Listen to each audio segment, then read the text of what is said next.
지난달 26일 새벽에 있었던 사랑제일교회 사태는 가슴 아픈 일입니다. 저도 몇 차례 말씀드린 것처럼 법리와 사실을 떠나 또 여러 가지 정치적 논란을 떠나 용역이 동원돼서 교회가 철거되는 모습들, 신도들이 울부짖는 모습은 많은 것을 생각하게 합니다. 그런데 일반인 입장에서 가장 이해할 수 없는 부분은 소위 화염병이 사용된 것입니다. 당시 보도에 따르면 새벽 1시경 서울 북부지법 집행인력 570여 명이 교회에 대한 강제 명도 집행을 시도했고요. 신도들이 반발해서 7시간 만에 철수한 것으로 나옵니다. 그런데 교회 안의 신도 등 40여 명이 화염병을 던지거나 몸에 인화물질을 뿌리며 강하게 반발해서 오전 8시쯤 집행이 중단됐다라고 언론 보도가 나왔습니다. 이런 보도대로라면 교회 신도들이 화염병을 준비해서 던졌다는 것인데요. 교회 신도들, 권사님, 장로님, 집사님들이 말입니다. 언론이 일제히 이런 식으로 보도를 하자 경찰은 교회 측의 화염병 사용을 확인하기 위해 나섰죠. 그리고 지난 1일 사랑제일교회에 대한 압수수색을 진행했고 사제 화염방사기와 가스통 등 증거물을 확보했다고 다시 언론에 보도됐습니다. 화염방사기요. 그런데요, 교회 측 주장에 따르면 화염병도 화염방사기도 언론과 경찰의 주장과는 전혀 다릅니다. 경찰 압수수색 다음 날인 지난 2일 사랑제일교회 변호인단이 기자회견을 가졌습니다. 그런데 변호인단은 불을 지른 것이 교회 측이 아니라 용역이라는 요지로 발표했죠. 변호인단은 용역들이 한 명당 소화기를 3개씩 들고 쇠파이프와 심지어 기름까지 잔뜩 들고 왔고 교회와 인근 공가에 기름 냄새가 지금도 진동한다면서 기름은 뭐 할 때 사용하는가? 불을 내 또 사용하지 않느냐라고 되물었습니다. 또 용역이 던진 화염병, 용역이 불특정 다수의 교회 성도들에게 위에서 아래로 무차별적으로 내려던진 수백 장의 기와장, 이것은 명백한 살인미수라고 반발을 했습니다. 또 용역들은 제3자인 시민들이 인근 도로에 세워둔 자가용 트럭 등에 대해 차주에게 미리 전화를 하는 등의 시도도 하지 않고 포크레인과 불을 이용해서 멋대로 부수고 불로 태워서 완전히 초토화시켰다고 주장을 했습니다. 교회 측 주장에 따르면 용역이 포크레인 기름을 사전에 준비해서 명도 집행에 나섰다는 것이고요. 교회와 차량을 부수고 불태우는 한편 이 불을 통제하기 위해 소화기까지 준비한 것이라고 해석을 할 수 있습니다. 화염방사기 부분도 마찬가지입니다. 변호인단은 교회가 화염방사기를 미리 준비하여 가지고 있었다는 말은 거짓말이라고 주장을 합니다. 변호인단은 화염방사기가 아니라 불을 끄는 데 사용하는 동력 분무기라고 반박했습니다. 동력 분무기라는 것은요, 흔히 농가에서 농약을 뿌릴 때 쓰는 기계죠.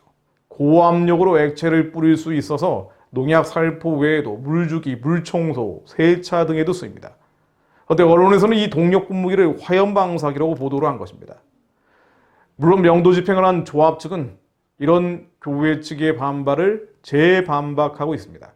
언론에 보도된 조합 측 관계자 발언에 따르면 명도 집행 당시에 경찰도 같이 있었다면서 기름과 화염병 등이 사용됐다면 경찰이 먼저 제압하지 않았겠느냐라고 되묻고 있습니다.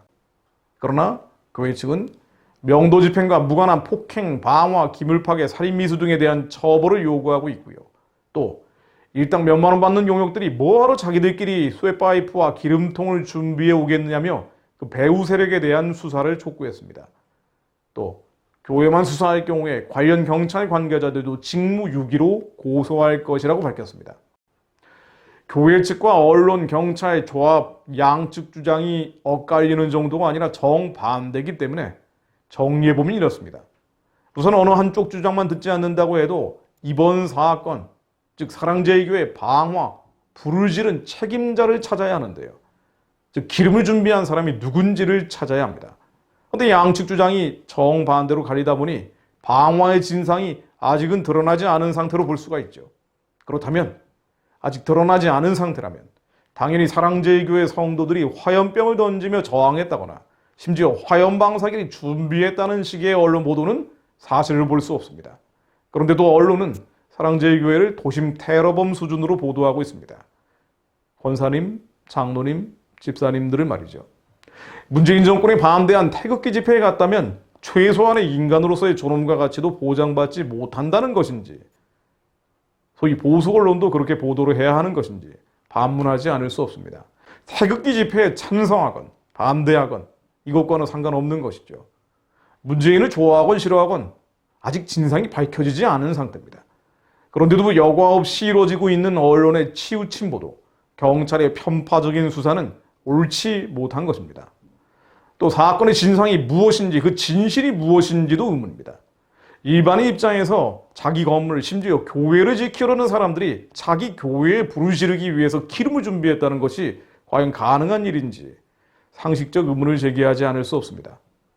가정법입니다만 만일 교회 측 주장대로 용역들이 기름과 함께 소화기를 준비했다면 불을 지르고 끄면서 겁을 주려고 했던 것이 아닌가 하는 추론도 가능하겠죠.